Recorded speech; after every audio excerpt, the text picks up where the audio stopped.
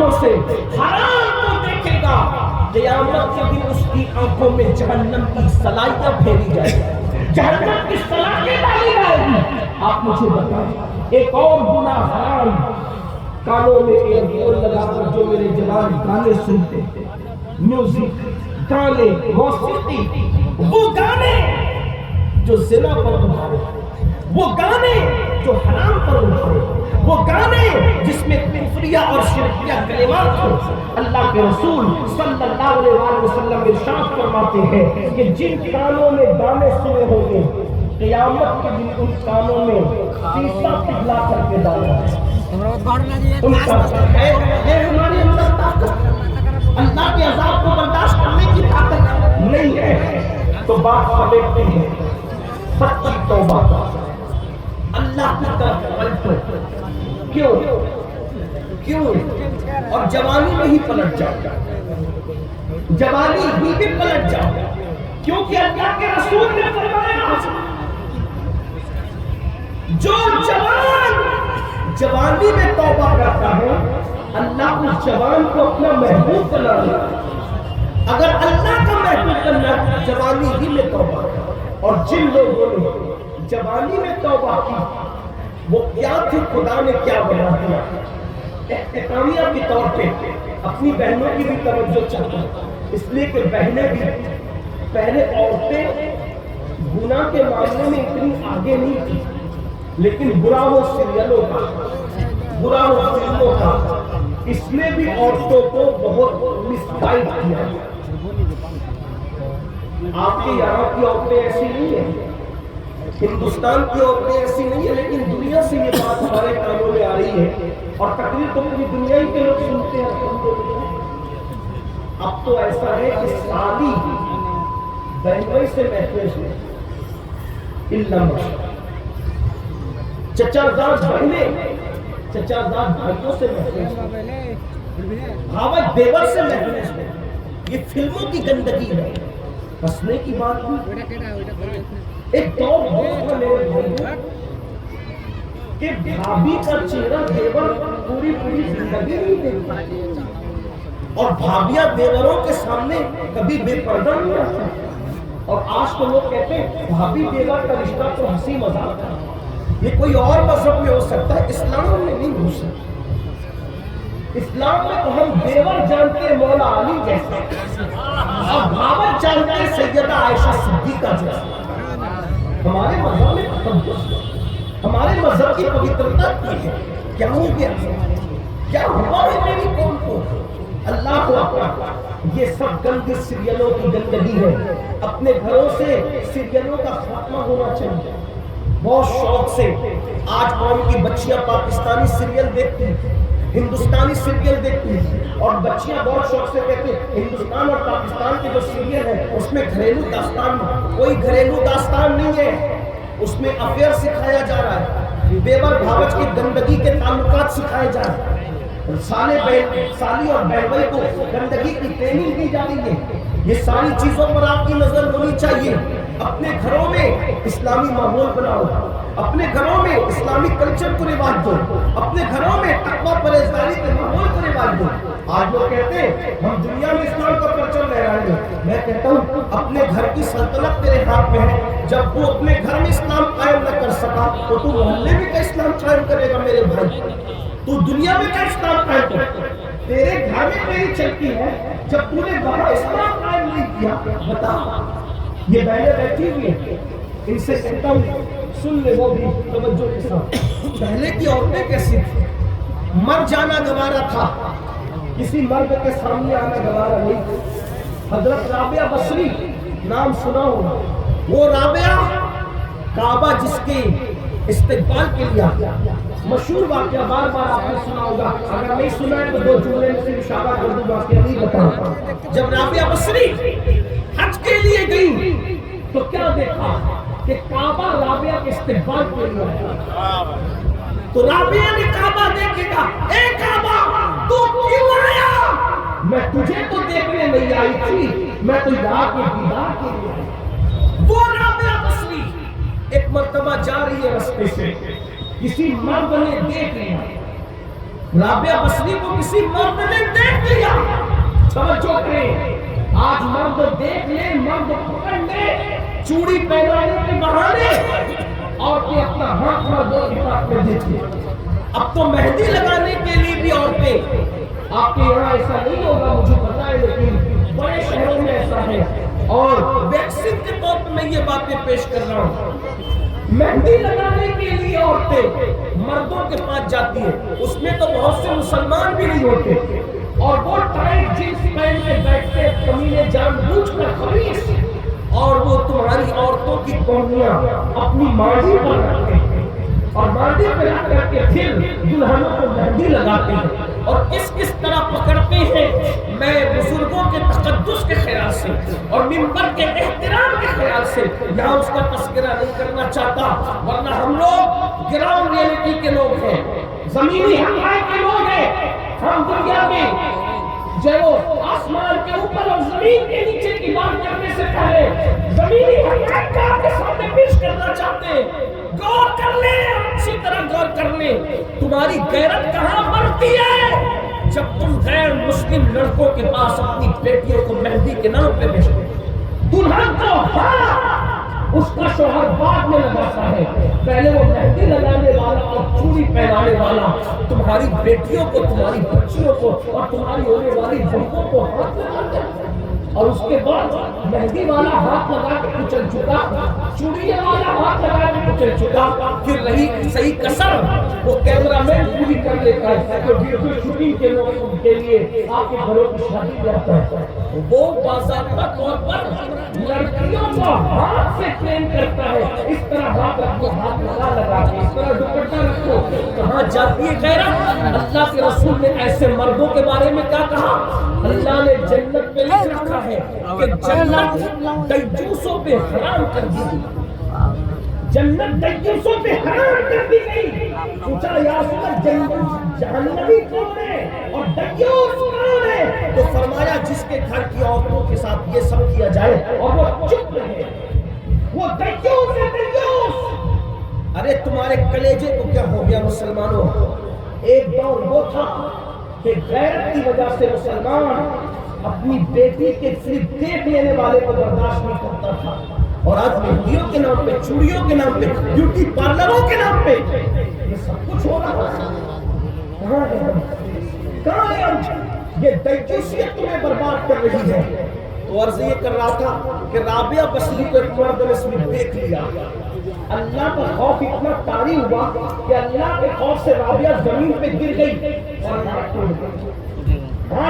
تو کہا اللہ تیرا شکر ہے, جس عورت کو کوئی مرد پاک کی نظر سے دیکھے تو اس کو یہ دکھ ضرور ملنا چاہیے. اگر اس میں رابعہ کا کیا قصور تھا, اگر رابعہ کا کیا قصور لگے ہاتھوں میری قوم کی جوان بیٹیوں سے بات کرتے. آج کل اگر فلم دیکھتے ہوئے, سیریل دیکھتے ہوئے, ناول پڑھتے ہوئے بے باک لڑکے اگر کسی لڑکی کو افیئر کا, ناجائز محبت کا آفر کرتے ہیں تو لڑکیاں جلدی پگھل جاتی ہیں اور اس کو فیشن کا نام دیا جاتا ہے. قوم کی بیٹیوں سنو, آج تو بیٹیاں منکرین اسلام کے ساتھ بھی افیئر کر رہی ہیں. رشتے فیس بک پہ طے ہو رہے ہیں, رشتے واٹس ایپ پہ طے ہو رہے ہیں, رشتے انٹرنیٹ پہ طے ہو رہے ہیں. میری بہنوں, انٹرنیٹ پر تو چپل منگانے والا کا دل بھی مطمئن نہیں رہتا. پتا نہیں میں نے جو پسند کیا ہے وہی بھیجے گا کہ دوسری نہیں. ذرا غور فرمائیں, جب انٹرنیٹ پر آئی ہوئی چپل پر دل مطمئن نہیں ہوتا تو انٹرنیٹ پر لوگ رشتے کیسے طے کر لے رہے ہیں؟ مجھے حیرت اس بات پر. پھر ہاتھوں کی مہندیاں بھی نہیں چھوٹتی اور طلاق تک کی نوبت آتی ہے. شریفوں کے رشتے انٹرنیٹ, یوٹیوب اور فیس بک پہ طے نہیں ہوتے. اور قوم کی بیٹیوں سے کہتا ہوں, یہ افیئر میں جو عشق کے نام پہ ناجائز رشتے تمہیں دیے جاتے ہیں, ناجائز محبت میں تمہیں بلایا جاتا ہے, تو یہ گریبے, یہ وحشی, یہ بے حیا اور بے غیرت لڑکے بھوروں کی طرح ہے. جیسے بھورا ایک بار پھول کا رس چوس کر دوبارہ پھر پھول کی طرف رخ نہیں کرتا, تتلیوں کے باغبان کی طرح ان کی شرابتیں ہوں، جیسے تتلیاں ایک مرتبہ پھول کا رس چوس کر دوبارہ ادھر منڈاتی بھی نہیں، ایسے ہی یہ نوجوان چھوکرے فلمیں دیکھ کر، گندی فلمیں دیکھ کر محبت کے نام پہ زنا کی طرف تمہیں لے جاتے ہیں۔ آؤ، وہ جو بات کرنے چلا تھا، کیا عورتیں تھی، کیا بیٹیاں تھی، کیا مقدس ہستیاں تھی، ایک لڑکی، ایک جوان لڑکی، بلکہ جوانی میں ابھی اس نے قدم رکھا تھا، بہت چھوٹی سی عمر تھی، 13-14 سال کی عمر کی وہ لڑکی، کیا بیٹیاں تھی، قابل رشک بیٹی، ان کے ذکر سے آج بھی نگاہوں میں تقدس پیدا ہوتا ہے۔ 13-14 سال کی بیٹی ہے، ماں نے کہا بیٹا ذرا بازار چلی جا اور فلاں سامان لے کر، بازار جا تھوڑا سامان لے۔ علامہ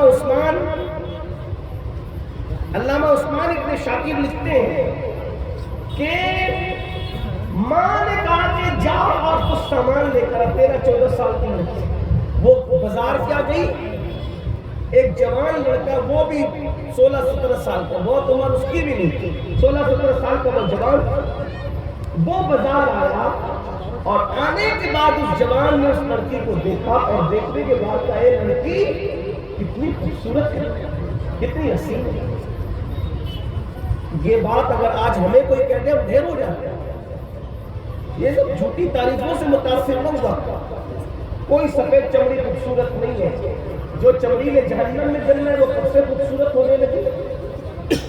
خوبصورت چمڑی تو وہ ہے جو جہنم کی آگ سے محفوظ ہے، اور کون سی چمڑی جہنم کی آگ سے محفوظ ہے وہ ابھی کسی کو پتہ نہیں چل سکتا۔ یہ تو جب تک کہ فیصلہ نہیں ہو جاتا قدرت کی طرف سے اس وقت تک کوئی نہیں کہہ سکتا۔ اس لیے اللہ سے ڈرتے رہے۔ لڑکی کو، اس جوان لڑکے نے جو 16-17 سال کا جوان، ابھی جوانی میں اس کی شروعات ہوئی تھی، جوان لے کر کتنی خوبصورت ہے تو، اور تیرے پورے وجود میں تیری آنکھیں کتنی خوبصورت، جی چاہتا ہے تیری جھیل سی آنکھوں میں ڈوب جائے۔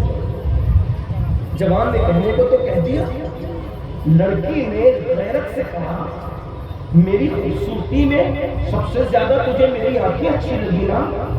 اس نے کہا ہاں، کیا حسین ہے تیری آنکھیں، غزال سی آنکھیں، نرگس سی آنکھیں، جھیل سی آنکھیں، کتنی خوبصورت ہے تیری آنکھیں۔ اس لڑکی نے غصے اور غیرت کے ملے جلے جذبات میں کہا رک، ٹھہر، ابھی تیرا علاج کرتی ہوں۔ وہ جوان وہیں ٹھہر گیا، لڑکی گئی اور چند منٹوں کے بعد ایک بوڑھی کنیز آئی، اس کے ہاتھ میں ایک پلیٹ کی تشت اور وہ ڈھکا ہوا تھا کپڑے سے۔ آنے والی کنیز نے کہا اے لڑکے تو ہی وہ جوان ہے نا، تھوڑی دیر پہلے کسی لڑکی کے حسن و جمال اور اس کی آنکھوں کی تمہیں تعریف کی؟ ہاں میں وہی جوان ہوں۔ کہا اس لڑکی نے یہ تمہیں تحفہ مل جائے گا۔ وہ جوان سمجھ گیا پہلی ہی محبت کامیاب، پہلی ملاقات کامیاب، لیکن جیسے ہی اس نے تشت سے کپڑا ہٹایا حیران بن گیا۔ ایک چٹھی تھی اور خون آلود کٹی ہوئی آنکھیں، کٹی ہوئی آنکھیں خون آلود تشت میں رکھی ہوئی، اور ساتھ ایک چٹھی اٹھا کے پڑھا تو لکھا ہوا تھا اے جوان میری آنکھیں تجھے خوبصورت لگی ہے نا، اس لیے میں نے یہ آنکھیں کاٹ کر تجھے بھیج دیا، یہ کٹی ہوئی آنکھیں لے لے اور مجھے بھول جا، دوبارہ مجھے کبھی یاد مت کرنا۔ وہ آنکھیں جو مردوں کو میری طرف متوجہ کر کے مجھے پاپ میں مبتلا کریں، ایسی آنکھیں میں اپنے ماتھے پر کبھی رکھنا پسند نہیں کر سکتی۔ میں اندھی بن کر تو رہنا پسند کر سکتی ہوں، مگر بے حیا اور بے غیرت بن کر کے رہنا پسند نہیں کر سکتی۔ اس جوان کے پیروں کے نیچے سے زمین کھسک گئی اور اس جوان نے سوچا یا اللہ میرے چند جملوں کی وجہ سے ایک لڑکی کی آنکھیں چلی گئی، وہ نابینا ہو گئی، وہ اندھی ہو گئی، کون اس سے شادی کرے گا، کون اس کو بیوی بنائے گا، کون اس سے نکاح کرے گا؟ چلو اللہ سے توبہ، اللہ کی بارگاہ میں توبہ کرنا۔ وہ جوان گھر آیا بوجھل قدموں سے، پوری رات تڑپتا رہا، روتا رہا، معافی مانگتا رہا۔ کسی کہنے والے نے بہت اچھا جملہ کہا ہے، دل دکھاتے ہیں مخلوق کا اور توبہ کرتے اللہ کی بارگاہ میں۔ حالانکہ قدرت تو قانون بنا چکی ہے کہ جب تک میرے بندے معاف نہیں کریں گے حق تلفی کرنے والوں کو میں بھی معاف نہیں کروں گا. لیکن وہ جوان سود بوجھ والا اس جوان کی کوئی بے ادبی نہیں کر رہا، اس کی انداز بیان ایسا ہے، ورنہ تصور میں بھی کہیں اس جوان کی بے ادبی نہیں ہے. وہ جوان میرے سر پر، میری آنکھوں پر، میرے دل پر، میرے قلب پر، میرے جگر پر اس کی نالائق ہے. لیکن اللہ اکبر رات بھر روتا رہا، توبہ کرتا رہا. صبح ہوئی دل میں خیال آیا، اے جوان دل دکھانا مخلوق تھا اور توبہ کرنا رب کی بارگاہ میں، چلو اس سے بھی تو معافی مانگ لیں، اس سے بھی تو معافی طلب کر لیں. اور وہ جوان جب گیا اس لڑکی کے محلے میں تو کیا دیکھا کہ پورا محلہ غم میں ڈوبا ہے اور لوگ کسی جنازے کو پورے عزت اور احترام کے ساتھ اٹھا رہے ہیں. پورے محلے کو روتا دیکھا. اس جوان نے کہا کس معزز ہستی کا انتقال ہو گیا کہ پورا محلہ غم میں ڈوبا ہوا ہے، ایک گھر نہیں پورا محلہ. تو کسی نے کہا پتہ نہیں کون من چلا، پتہ نہیں کون دیوانہ تھا، ہمارے محلے کی بیٹی کل صبح بازار گئی، اس کی آنکھوں کی کسی نے تعریف کیا کر دی، غیرت کی وجہ سے اس بیٹی نے آنکھیں کاٹ کے اس کو بھجا دیا، اور غیرت کی وجہ سے آنکھیں تو کاٹ لی لیکن برداشت نہ کر سکی، دن بھر تڑپتی رہی، رات بھر تڑپتی رہی، آنکھوں کا کاٹنے کا دکھ اس سے برداشت نہ ہوا اور صبح ہوتے ہوتے اس بیٹی کا انتقال ہو گیا. ہماری غیرت مند بیٹی نے آبرو بچانے کے لیے اپنی جان تک دے دی، مر گئی، وہ دنیا چھوڑ دیا اس نے. اس جوان نے کہا اے جوان تیرے چند جملوں نے صرف کسی کی آنکھیں نہیں بلکہ کسی کی جان تک لے لی ہے. ایک قوم کی بیٹی نے صرف آنکھیں نہیں کھویا بلکہ تیرے چند جملوں کی وجہ سے اس نے تو جان کھو دی ہے.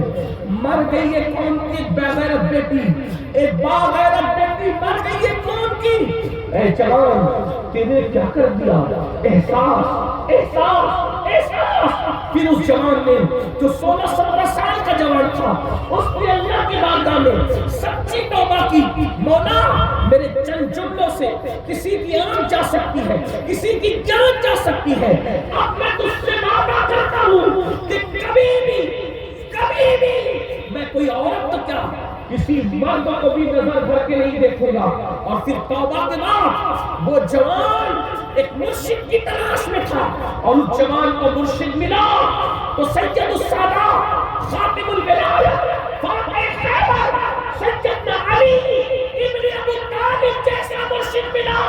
اور پھر وہی جوان دنیا میں امام حسن بصری کے نام سے مشہور ہو گیا. اور اسی حسن بصری کو پھر وہ مقام ملا کہ رسول اللہ کا معراج والا جبہ جو رسول اللہ نے مولا علی کو دیا تھا، وہ جبہ مولا علی نے امام حسن بصری کو عطا فرمایا. سلسلہ قادریہ، سلسلہ چشتیہ، سلسلہ نقشبندیہ، یہ تینوں سلسلے اگر مولا علی پہ جا کے ملتے ہیں تو اس کے دو واسطے ہیں، ایک تو امام حسین کی ذات ہے اور دوسرے سیدنا امام حسن بصری رضی اللہ عنہ. یہ ہے جوانی میں توبہ کی برکت، یہ ہے جوانی میں توبہ کی عنایت. اس لیے میرے جوانوں آؤ صدق دل سے ہم سب اللہ کی بارگاہ میں توبہ کریں، اپنے آپ کو بدلیں، زندگی میں انقلاب پیدا کریں. ورنہ یاد رکھیں یہ جوانی آئی ہے چلی جائے گی، بڑھاپے میں پچھتاؤ گے. اور جو جوانی میں پاپ اور جرم کرتے ہیں اللہ ان کو اتنا دردناک بڑھاپا دیتا ہے، اتنا ذلیل بڑھاپا دیتا ہے، وہ بستروں میں چھپ چھپ کے ہوتے ہیں لیکن بہت دیر ہو چکی ہوتی ہے، کوئی پوچھتا نہیں. حتیٰ کہ جوانی میں پاپ کرنے والے بڑھاپے میں بھیک مانگتے ہیں تو قدرت ان کو بھیک نہیں ملنے دیتی. سید الطائفہ حضرت جنید بغدادی بغداد کے بازار سے گزر رہے تھے، ایک بڈھا بھیک مانگ رہا تھا، بغداد والے اس کے کٹورے میں بھیک بھی نہیں ڈال رہے تھے. تو کسی نے کہا مرشد بغداد والے اتنے سخت دل ہو گئے اس بڈھے کو بھیک بھی نہیں دیتے. تو مرشد جنید بغدادی نے فرمایا تھا کہ شاید اس نے جوانی میں پاپ کیے ہوں گے، اس لیے اللہ نے اس کو اتنا ذلیل بڑھاپا دیا، اور جب تحقیق کی گئی تو پتا چلا کہ سرکار جنید بغدادی کا اندازہ صحیح تھا۔ اس لیے جوانی کی یہ خوبصورت راتیں چلی جائے گی، جوانی کی یہ رنگین سی راتیں چلی جائے گی میرے بھائیوں، اے میرے جوانوں، پھر ایک رات قبر کی رات ہوگی، اسی جسم کو سڑنا ہے۔ جوانی میں پاپ کرنے والوں، پاپ کرو گے تو یہ جسم قبر میں سڑے گا، بدبودار ہوگا، اس کو قبر کی مٹی کھائے گی، اس کو قبر کی مٹی کھائے گی، اس میں کیڑے چلیں گے، یہ آنکھیں بہے گی۔ یہ بددعا کے طور پہ نہیں کہہ رہا ہوں، یہ باتیں حدیث میں آئی ہیں، یہ باتیں روایتوں میں آئی ہیں، یہ باتیں مشاہدے کی ہے۔ قبروں میں مٹی پگھال دے گی جسم کو۔ سوچو تو صحیح، جو جسم مچھر کا ڈنگ برداشت نہیں کر سکتا، جو جسم مکھی کا ڈنگ برداشت نہیں کر سکتا، جوانی میں پاپ کرنے والوں، جب اس کو کیڑے پڑیں گے اس جسم میں کیڑے پاپ کرنے والوں کیڑے، تو کیسے برداشت کرو گے؟ کون بچائے گا؟ سفید کپڑے پہن کر اسمارٹ بننے والوں، چہرے پہ گازے حسن بن کر مل کے خوبصورت بننے والوں، کاسمیٹک آئٹم کا استعمال کر کے حسین بننے والوں، کاسمیٹک آئٹم کے استعمال کو میں منع نہیں کرتا، اگر حرام نہیں ہے تو خوبصورتی کے لیے استعمال کر سکتے ہو، لیکن یاد رکھو دنیا میں چمڑی کو چمکا کے کیا ملے گا؟ اگر پاپ کر رہے ہو تو اسی خوبصورت چمڑی کو قبر کے کیڑے کھائیں گے۔ اس لیے توبہ کر لو، سدھر جاؤ، بدل جاؤ، تبدیل ہو جاؤ، اللہ کو راضی کر لو، اللہ کو منا لو۔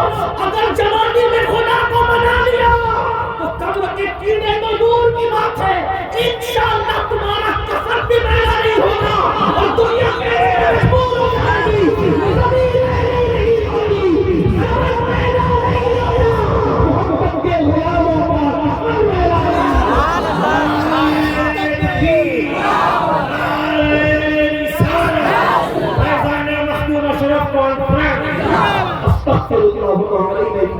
السلام علیکم ورحمۃ اللہ وبرکاتہ۔ جائے محفل جاری رہے گی، آپ تشریف رکھیں، محفل کے تقدس کو قائم رکھیں۔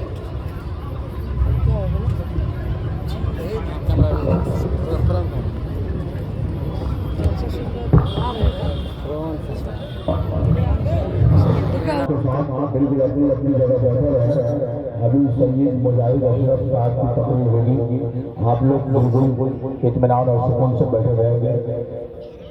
شاعر اسلام جناب فیضان سرور صاحب کی ناخوانی ہوگی، اس لیے آپ تمام حضرات بالکل اطمینان سکون سے بیٹھے رہیں گے۔